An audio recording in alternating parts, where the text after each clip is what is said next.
salah seorang pakar ekonomi,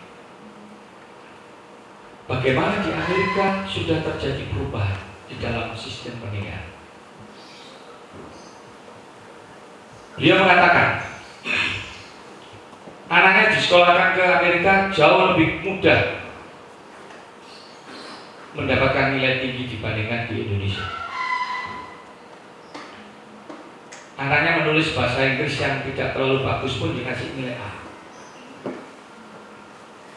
Renat Kasali kemudian bertanya, bagaimana cara penilaian di sini? Kenapa anak saya dengan bahasa Inggris yang seperti begini aja kamu kasih A? Gurunya balik bertanya, Anda dari mana? Dari Indonesia ya? Sudah bisa ditebak. Iya. Nah, di sini kita justru berbeda dengan Indonesia. Kita selalu ingin membuat orang itu antusias, bangga dengan yang dihasilkan. Kita berikan satu apresiasi. Karena di situ nanti dia justru akan bisa berkembang. Dibandingkan dengan kita, justru dosen lebih senang memberikan nilai semakin killer, kita semakin bangga. Sampai hari ini tuh IPK yang ada di Fakultas Teknik, ini ada yang dari Fakultas Teknik, barangkali dapat 3,5 itu luar biasa. Sulitnya luar biasa ya. Sementara yang di sosial IP 4 itu ya di atas 3,5 banyak ya. Cuman yang dapat 3,5 ke atas itu kalau di sekolahkan di Amerika barangkali nilainya A+1 ya. Di sini yang dapat 3,5 itu perjuangannya sangat luar biasa. Yes. Nah, mari sekarang kita lihat Bunda misalnya, dosen yang menyatakan dirinya satu-satunya sumber belajar dan kebenaran itu sudah harus kita akui, ya. Karena itu tadi kita punya kompetitor yang sangat luar biasa. Dia tersedia 24 jam. Kita hanya jam kerja. Jadi jangan sekali-sekali kita selalu mengatakan, kalau bertanya mendapatkan jawaban, kemudian mengatakan, oh salah. Belum tentu. Kita harus tanya dari mana sumbernya. Ini. Nah, dosen sebagai penguasa kelas juga harus kita tinggalkan. Kita bukan penguasa kelas. Kita hanyalah fasilitator. Ya. Ini yang semua menyebabkan mahasiswa menjadi tidak kreatif dan tidak inovatif. Biarkan kita terbiasa memberikan satu pujian kepada mahasiswa. Mari kita lihat sekarang gambaran umum pembelajaran saat ini. Seolah-olah seorang pembelajar itu terpancang atau terkungkung, tersandera dengan isi pembelajaran. Kita selalu ingin memberikan versi kita dan memberikan kesempatan pada mereka.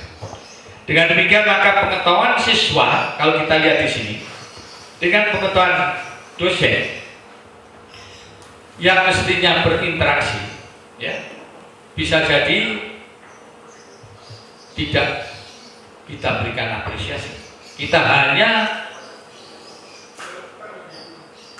percaya bahwasanya materi yang kita siapkan itulah yang paling benar.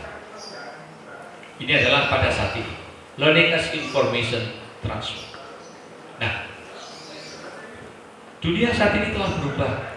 Sekali lagi saya katakan, ya, bagaimana dengan kita sekarang ini? Ya. Kalau kita perhatikan, teman-teman dari kedokteran banyak dibantu dengan video dan sebagainya untuk proses. Tetapi ada juga yang barangkali tidak bisa dilakukan. Contoh misalkan, pembedahan.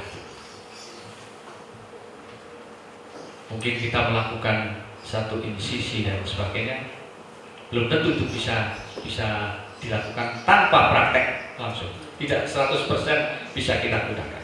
Tapi di ilmu budaya mungkin menari mungkin akan lebih mudah ditirukan. Ya. Tetapi sekarang kalau praktek kimia misalnya, bisa kita simulasi perubahan warna. Tetapi untuk ketepatan iterasi dan sebagainya belum tentu itu bisa kita lakukan dalam keadaan yang real. Jadi menurut saya multimedia memang juga punya keterbatasan. Oleh karena itu ibu dan sekalian, kalau kita berbicara tentang masalah learning as a complex integrative process transfer, maka tidak hanya kita terpancang pada isi, ya, tetapi how can I apply this? Ini harus kita pikirkan. Demikian juga kalau kita berhadapan pada sesuatu yang tidak kita ketahui, biarkan mahasiswa untuk mencoba mengeksplor what does this mean. Beri kesempatan, jangan kita lewatkan aja. Dan bagaimana ini ada kaitannya dengan yang telah saya ketahui.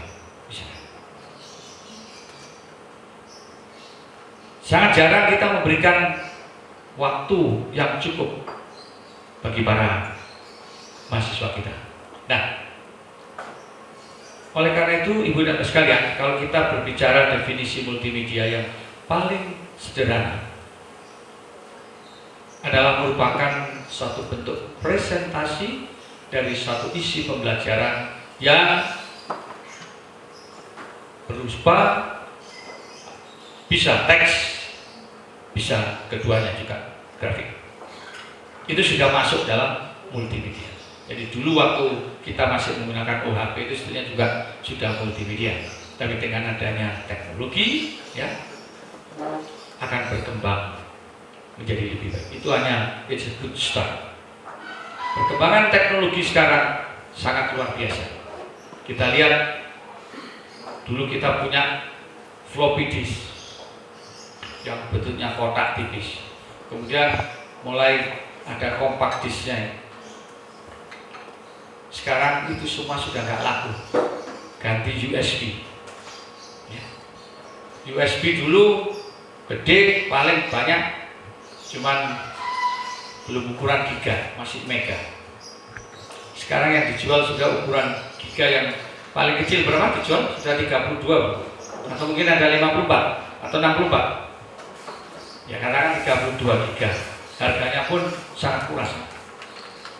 Dulu yang kira-kira 500 mega itu sudah 500-600 ribu. Sekarang 32 giga baik, kira-kira 64 kali. Itu sudah harganya ya 100 mungkin nggak sampai.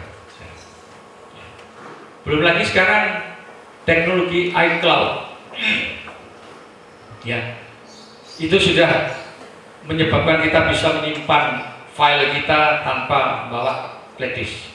Sepanjang kita punya akses internet, itu bisa kita download lagi.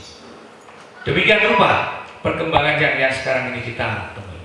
Ya, tapi bukan sekalian, definisi yang hanya merupakan kombinasi teks dan grafik tadi sebetulnya berkembang.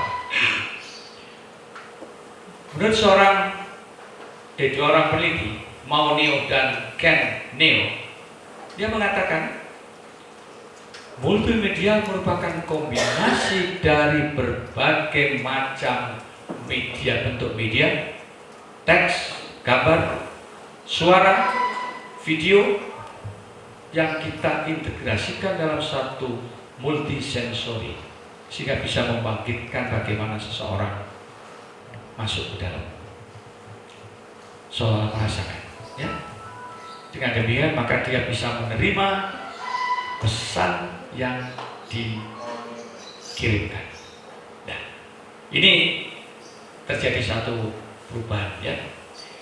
Nah, oleh karena itu Patty Shek mengatakan ada 10 manfaat multimedia. Pertama, sebagai alternatif perspektif. 2, untuk membangkitkan aktif participation, untuk mendorong orang terus belajar. ada faktor retensi dan aplikasi dari ilmu pengetahuan yang diharapkan. Ya. Saya lihat, saya ingat.